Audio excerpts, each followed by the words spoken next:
8 के 3 लगातार गुणजों का योग 888 है। गुणजों को ज्ञात कीजिए। ठीक है, इसमें 8 के 3 लगातार गुणज है ना, और उनका योग 888 है। तो हम यहाँ पे मानेंगे, और ज्ञात क्या करना है, गुणज। तो हम गुणज ही मान लेंगे। माना पहला गुणज बराबर 8x। 8x क्यों माना, क्योंकि 8 का गुणज है, इसलिए हमने x के साथ में माना 8। अब ठीक है, इसके बाद अगला क्या होगा, लगातार बोला है, लगातार गुणज।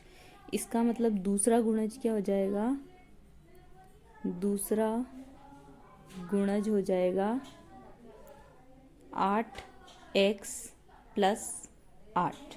ठीक है, मतलब 8x में हम 8 जोड़ेंगे तो दूसरा गुणज आ जाएगा। इसके बाद तीसरा गुणज क्या होगा, 8x में हम क्या जोड़ेंगे, 16 जोड़ देंगे तो हमारे पास आ जाएगा तीसरा गुणज। अब ये क्या बोल रहे हैं, इन गुणजों का योग 888 है। तो हम यहाँ लिखेंगे गुणजों का योग बराबर 888। अब इसके बाद गुणजों का योग, गुणज क्या क्या है, एक तो है 8x, एक है 8x प्लस 8, एक है 8x प्लस 16, और ये किसके बराबर है, 888 के बराबर है। ठीक है, 8x और 8x कितने हो गए, 24x, और 8 और 16 कितने हो गए, 24 बराबर 888। 24 उधर जाएगा, माइनस का हो जाएगा, तो 24x बराबर 888 माइनस 24।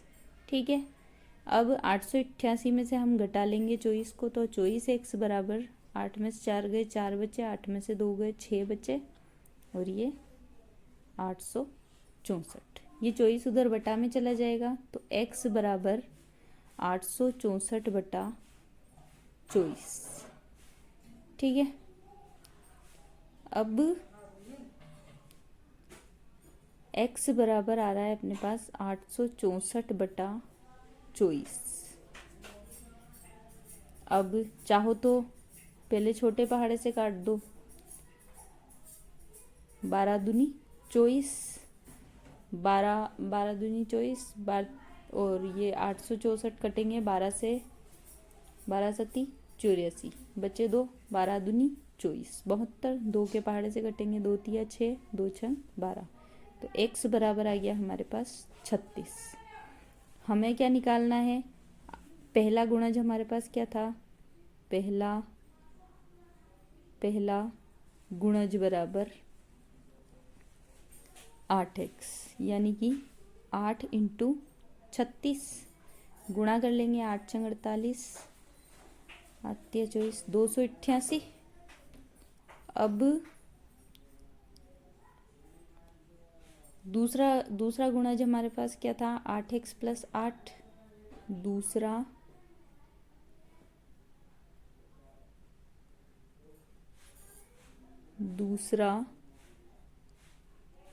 गुणज बराबर 8x प्लस 8। 8x को हमने सोल्व किया था तो हमारे पास आ रहा था 288, तो 288 प्लस 8 करेंगे तो 296 आ जाएगा। 8 और 16 का 86 ले 296 आ जाएगा। ऐसे ही हम तीसरा गुणज निकाल लेंगे। तीसरा गुणज हमारे पास, हमने क्या माना था, तीसरा गुणज 8x प्लस 16। 8x हमने ऊपर सोल्व कर चुके हैं, 288 आ रहा है हमारे पास, और इसमें 16 जोड़ देंगे तो ये हो जाएगा 8 और 6 14 का 4, हासिल 1, 8 और 1 9, 9 और 1 10 का 0, हासिल 1 304। ठीक है, इसके बाद अगला सवाल क्या दे रखा है, 3 लगातार पूर्णांक बढ़ते क्रम में लेकर उन्हें क्रमशः 2, 3 और 4 से गुणा कर योग करने पर। ठीक है, 3 लगातार पूर्णांक लेने और उन्हें गुणा किससे करना है, 2, 3 और 4 से। तो योगफल क्या प्राप्त होगा, 74, उन्हें योग करने पर। ठीक है, तो माना प्रथम पूर्णांक बराबर x, द्वितीय पूर्णांक बराबर द्वितीय पूर्णांक, लगातार बोला है इसलिए इसमें +1 करेंगे तो आ जाएगा हमारे पास। ऐसे ही तृतीय पूर्णांक के लिए x में हम 2 प्लस करेंगे तो आ जाएगा x + 2। ठीक है, अब ये बोल रहे हैं इनको 2, 3 और 4 से गुणा करके योग करने पर। ठीक है, तो x को हमें गुणा करना है 2 से, x + 1 को गुणा करना है 3 से और x + 2 को गुणा करना है 4 से। तो हमें मिलेगा 74। x को 2 से गुणा करा तो हो गया 2x। इसको बंटन के नियम से इससे भी करेंगे और इससे भी करेंगे, तो 3 को x से करेंगे और 3 को 1 से करेंगे 3, 4 को x से करेंगे 4x और 4 को 2 से करेंगे 8 बराबर 74।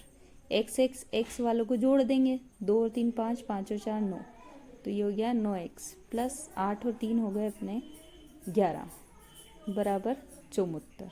ठीक है, तो 9x बराबर 74 - 11 कितने बचेंगे, 63। 9x बराबर 63, तो x बराबर हो जाएगा 63/9, 9 × 7 = 63। तो हमारे पास क्या आया, x बराबर 7। तो पहला पूर्णांक हमने क्या माना था, x, पहला पूर्णांक x बराबर 7। दूसरा पूर्णांक क्या माना था, दूसरा पूर्णांक हमने माना था x + 1 यानी कि 8, 7 में 1 जोड़ देंगे हम। तीसरा पूर्णांक हमने माना था x + 2, तीसरा पूर्णांक माना था x + 2 यानी कि 9। तो ये हमारा पहला, दूसरा और तीसरा तीनों आंसर मिल गए हमें। फिर इसके बाद नेक्स्ट क्वेश्चन है, राहुल और हारून की वर्तमान आयु का अनुपात 5:7 है। ठीक है, उनकी वर्तमान आयु का अनुपात, राहुल अनुपात हारून कितना दे रखा है, 5:7।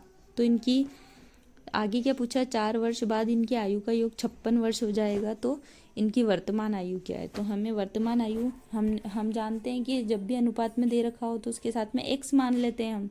तो यहाँ पे राहुल की वर्तमान आयु हम मान लेंगे, राहुल की वर्तमान आयु बराबर 5x और हारून की वर्तमान आयु हम मान लेंगे 7x। जो भी अनुपात दे रखा हो उसके साथ में हमें x मान लेना है। तो हारून की वर्तमान आयु हो जाएगी 7x। ठीक है, अब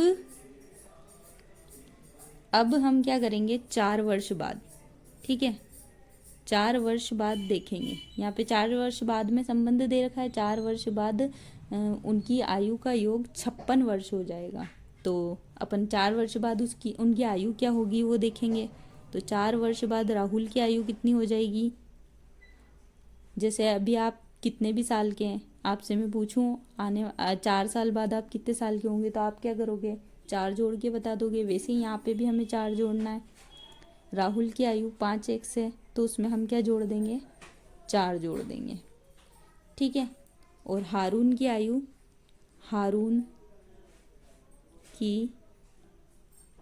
कितनी है, 7x, तो इसमें हम जोड़ देंगे 4।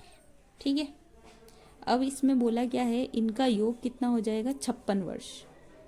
तो हमारे पास राहुल की कितनी, 5x + 4, तो 5x + 4 और इसमें हम जोड़ेंगे 7x + 4, तो इनकी आयु का योग हो गया 56। अब 5x और 7x, x वाले जुड़ जाएंगे, 5 और 7 कितने हो गए 12x, तो 12x + 8 = 56। अब 8 उधर जाएंगे माइनस के हो जाएंगे, तो 12x = 56 - 8, तो 12x बराबर कितने बचेंगे 48। 12x में से 56 में से 8 गए तो कितने बचेंगे 48। अब x बराबर हो जाएगा 48/12, यानी कि 12 के पहाड़े में 48 कितनी बार आते हैं, 12 चौक 48, तो x बराबर आ गया 4। अब हमने राहुल की आयु क्या मानी थी, राहुल की आयु क्या मानी थी 5x, यानी कि 5 × x बराबर 5 × 4, यानी कि हो गई 20 वर्ष। अब ऐसे ही हारून की निकाल लेंगे, हारून की आयु बराबर 7 × x, यानी कि 7 × 4, 7 चौक कितने हो गए 28, तो इसका आंसर हो जाएगा 28 वर्ष। ठीक है, इसके बाद नेक्स्ट क्वेश्चन हमारे पास है, किसी कक्षा में बालक और बालिकाओं की संख्याओं में का अनुपात 7:5 है।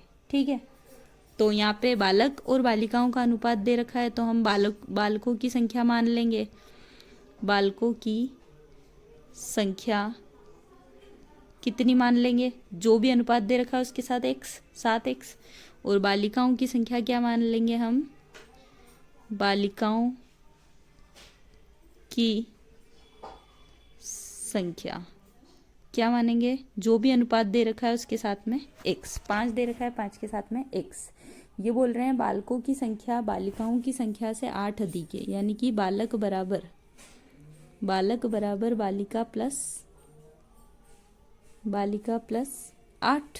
बालक कितने हैं हमारे पास 7x, और बालिकाएं कितनी हैं 5x + 8। ये 5 उधर चले जाएंगे पक्षांतरण होके, तो 7x - 5x बराबर कितना आ जाएगा 8। 7x में से 5x गए तो कितने बचे 2x बराबर 8। ये 2 उधर बटा में चले जाएंगे, तो x बराबर 8/2, यानी कि x बराबर हमारे पास आया 4। ठीक है, अब मान रख देंगे 7x बालकों की संख्या है, 7x बालकों की संख्या बराबर 7x, यानी कि 7 × 4, यानी कि कितने 28 बालक है। ऐसे ही बालिकाओं की संख्या हमने क्या मानी थी 5x, तो हमें यहाँ पे निकालनी है बालिकाओं की संख्या।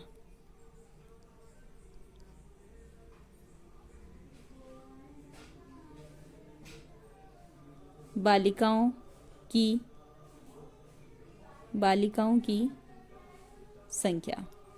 की संख्या हम निकाल लेंगे यहाँ से कितनी 5 × x करके, यानी कि 5 × 4 मतलब 20। ठीक है, 20 इसकी बालिकाओं की संख्या। यहाँ पे निकालना था हमें क्या, कुल विद्यार्थियों की संख्या। सवाल में लिखा हुआ है, क्या लिखा हुआ है, कक्षा में कुल विद्यार्थियों की संख्या ज्ञात कीजिए। तो कुल विद्यार्थी कितने हो जाएंगे 28 + 20, 28 बालक और 20 बालिकाएं, यानी कि 48 विद्यार्थी। तो ये इसका आंसर हो जाएगा। इसके बाद अगला सवाल है, बाईचुंग के पिताजी उसके दादाजी से 26 वर्ष छोटे हैं और उससे 29 वर्ष बड़े हैं। ठीक है, तो हम यहाँ पे बाईचुंग की आयु मान लेंगे। बाईचुंग की आयु अगर x मानेंगे, बाईचुंग की आयु मान लेंगे हम x, तो पिताजी की आयु कितनी हो जाएगी, पिताजी कितने बड़े हैं बाईचुंग से 29 वर्ष बड़े हैं, है ना। पिताजी की आयु हो जाएगी x + 29। फिर इसमें क्या दे रखा है, दादाजी से 26 वर्ष छोटे हैं, मतलब दादाजी उसके पिताजी से कितने बड़े हैं 26 वर्ष। तो यहाँ पे हो जाएगा दादाजी की आयु हो जाएगी x + 29। अगर वो पिताजी दादाजी से 26 वर्ष छोटे हैं, मतलब पिताजी से दादाजी कितने वर्ष बड़े हैं 26 वर्ष, तो इसमें 26 जुड़ जाएगा। तो x + 9 और 6 15 का 5, तो ये हो जाएगा x प्लस 55। अब ये बोल रहे हैं तीनों की आयु का योग 135 है, तो यहाँ पे हमने बाईचुंग की x प्लस 29 और x प्लस 55 इन तीनों को हमें जोड़ देना है। तो x प्लस 29 और x प्लस 55 इन तीनों को जोड़ देंगे तो ये आ रहा है 135 के बराबर। तो x और x जुड़ जाएगा, कितना हो जाएगा 3x प्लस 9 और 5 14 हासिल 1 2 और 5 7 7 और 1 8 बराबर 135। 84 उधर जाएंगे माइनस के हो जाएंगे, 3x बराबर 135 माइनस 84। 3x बराबर 15 में से 5 में से 4 गए तो कितने बचे, 1 बचेगा, और 13 में से 8 गए तो कितने बचेंगे, 5 बचेंगे। ये 3 उधर बटा में चले जाएंगे, 51/3। ठीक है, तो x बराबर 51/3 को जब हम काटेंगे 3 एकम 3 तीनों से तो 21, x बराबर 17। x क्या थी, बाईचुंग की आयु, बाईचुंग की आयु कितनी, x जो क्या आ गई 17। पिताजी की आयु कितनी हो जाएगी, पिताजी की आयु हो जाएगी x प्लस 29 यानी कि 17 प्लस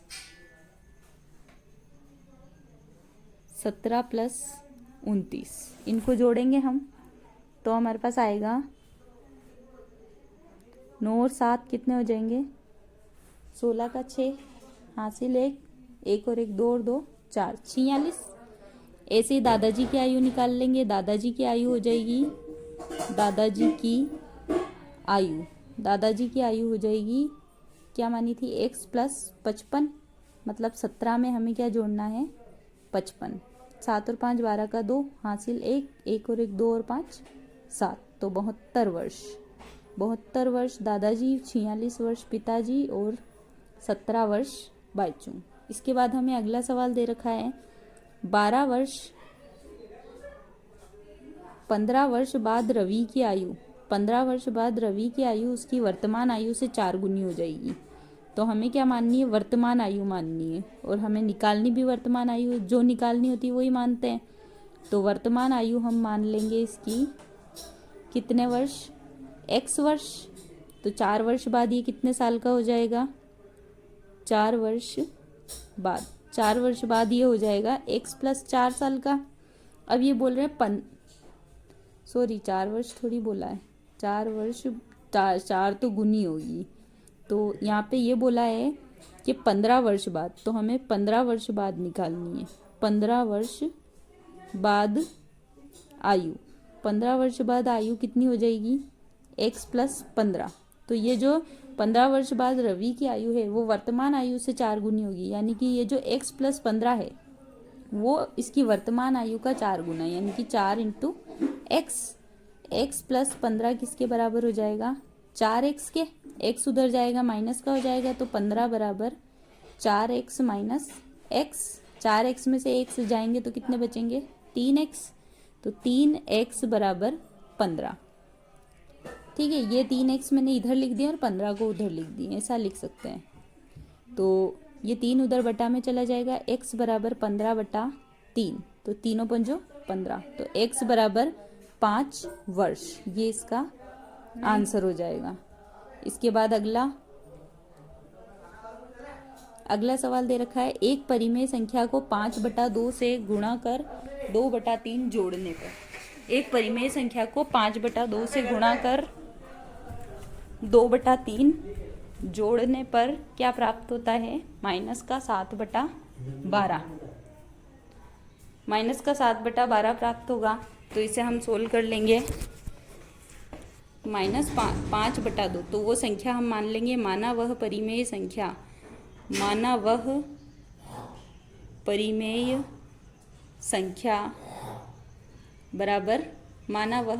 संख्या बराबर x।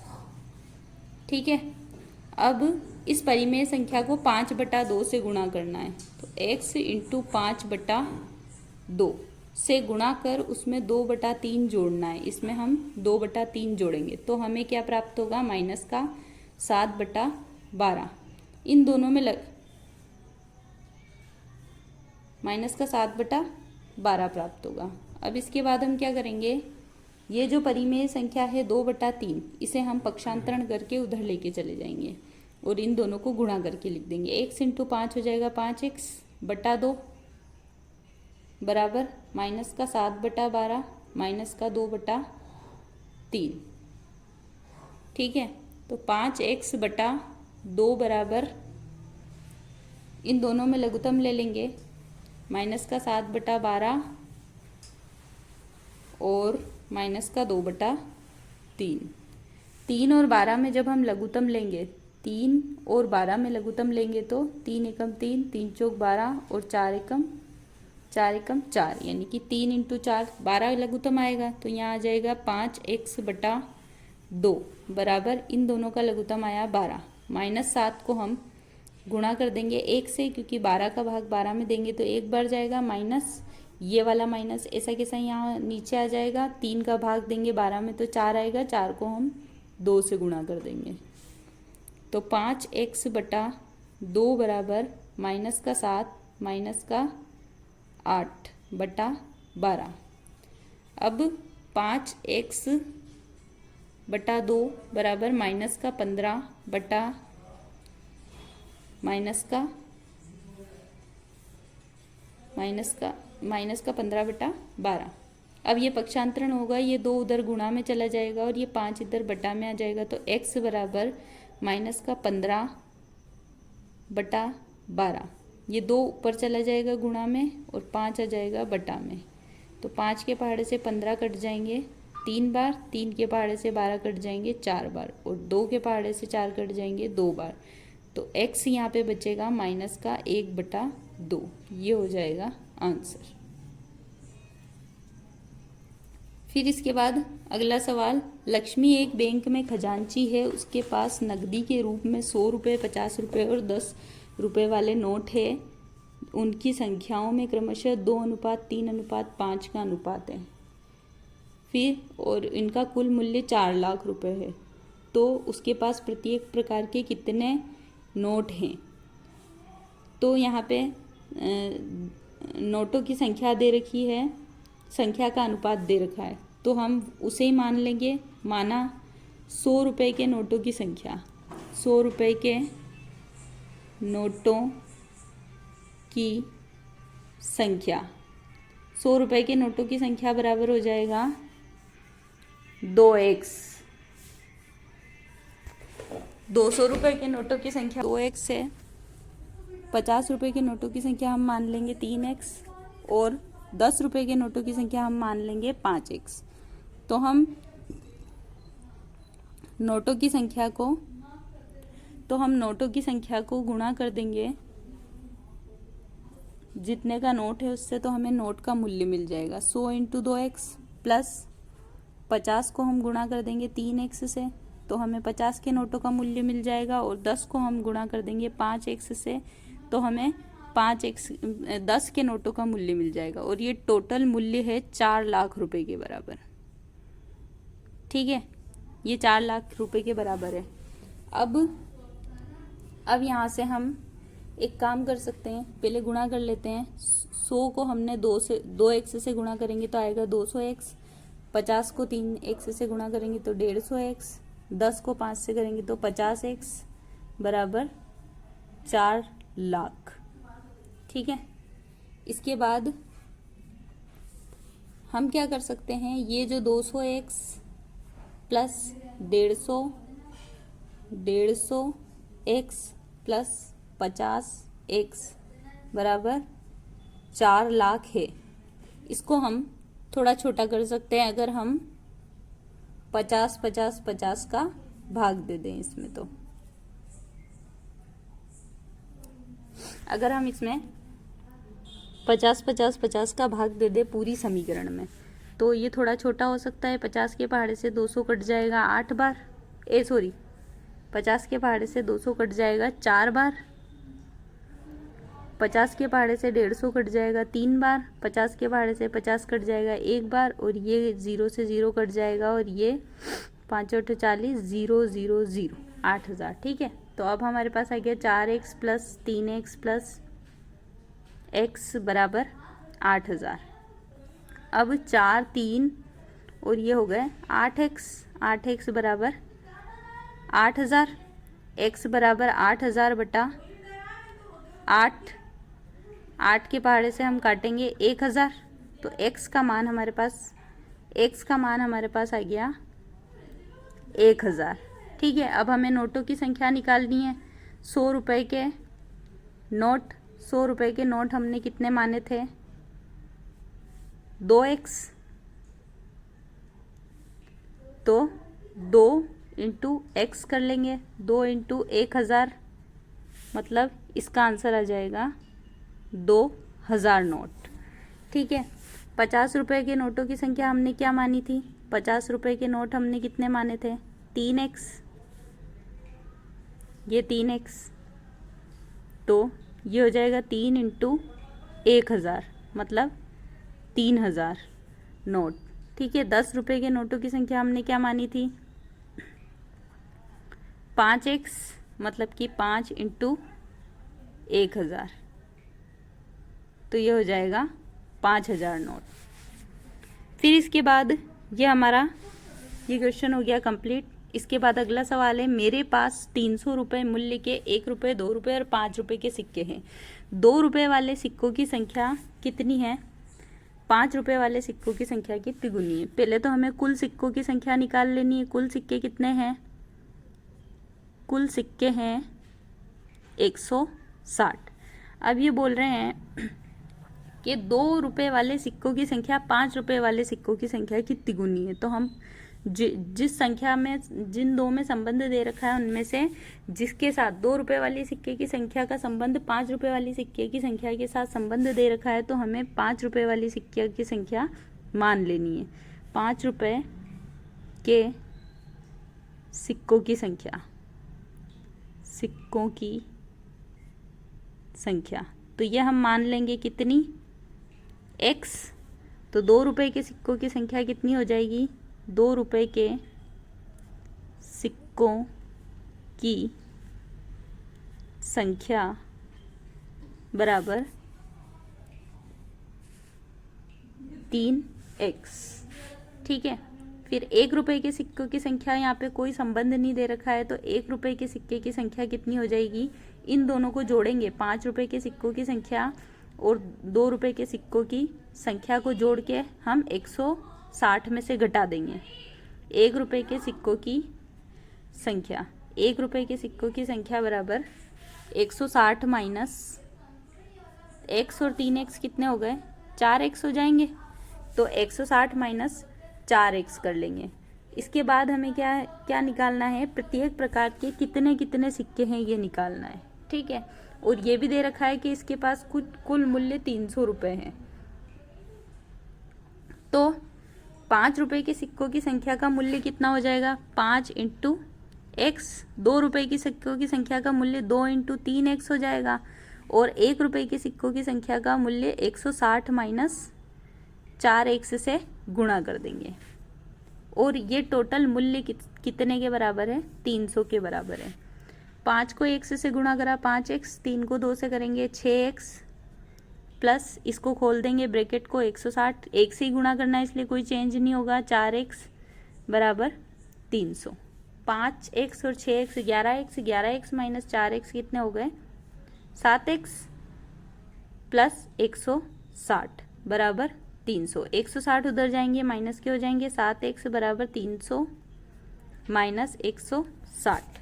300 में से 160 जाएंगे तो कितने बचेंगे? 7x बराबर 140। x बराबर हो जाएगा 140 बटा 7। ये 7 इधर गुणा में, उधर बटा में चले जाएंगे, तो x बराबर आया हमारे पास 140 बटा 7, मतलब कि 7 दूनी 14, 0। हमने क्या माना था? 5 रुपये के सिक्कों की संख्या मानी थी। कितनी थी? x। तो हम निकालेंगे 5 रुपये के सिक्के x बराबर 20। 2 रुपए के सिक्के कितने हो जाएंगे? 2 रुपए के सिक्के यहाँ हो जाएंगे 3x, मतलब कि 3 इंटू 20, मतलब 60 सिक्के 2 रुपए के हैं। और 1 रुपए के सिक्कों की संख्या हमें निकालनी है, तो 1 रुपए के सिक्के हमें निकालने हैं, तो 160 माइनस 4x करना पड़ेगा। तो 160 माइनस 4 इंटू x का मान है 20, तो 160 माइनस 80, 20 इंटू 4 80 हो गए। तो 1 रुपए के सिक्के कितने हो जाएंगे? 80 सिक्के हो जाएंगे। तो ये हमारा आंसर हो जाएगा। फिर इसके बाद नेक्स्ट क्वेश्चन दे रखा है, एक निबंध प्रतियोगिता में आयोजकों ने तय किया कि प्रत्येक विजेता को 100 रुपये और विजेता को छोड़कर प्रतिभागी को 25 रुपये पुरस्कार में दिए जाएंगे। और पुरस्कार में बांटी गई राशि 3000 रुपये थी और 63 प्रतिभागियों ने भाग लिया। तो कुल प्रतिभागी कितने हो जाएंगे यहाँ पे? कुल प्रतिभागी बराबर 63। ठीक है, मान लो यहाँ पे माना विजेता कितने मान लेंगे हम? x, और विजेता को छोड़कर प्रतिभागी, विजेताओं को